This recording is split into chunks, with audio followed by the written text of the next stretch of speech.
I mean, right now in my community, in the Hawkesbury, around 20 houses burnt down last summer. Of those homes, only 2 people have even started going through the pre-DA process.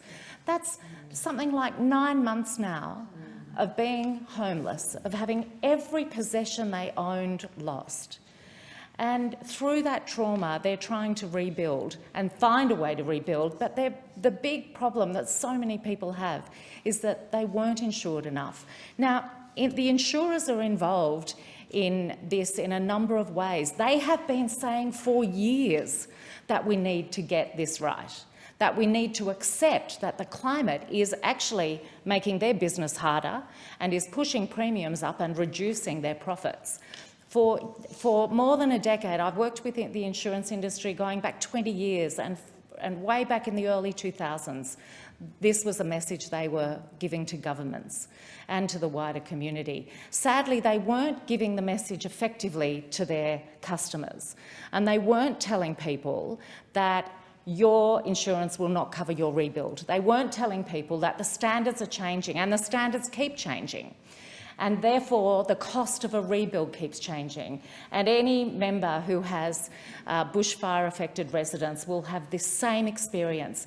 There probably are things worse than losing your house. I can say this as someone who has lost their home to a bushfire. But there's not a lot of other things that you certainly wouldn't wish it on anybody.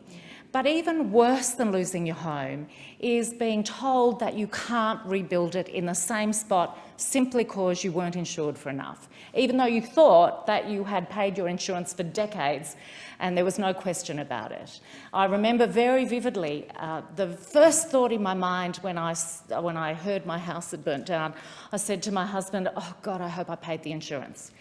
And then the very next day, I made a call to the insurance company and was reassured, yes, your insurance is up to date.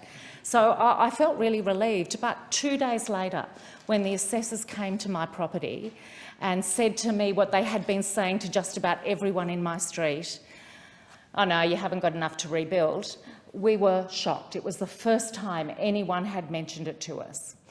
And that sort of feeling of being told that I'd never intended to build a new house, so that was a whole new journey anyway that I'd been having for the last couple of days. But to be told that you couldn't even take the first step on that journey was a real shock. And what it does is it rips away the heart of a community. And in places, we think we're very lucky in the Blue Mountains and Hawkesbury that we only lost 40 houses in this last fire.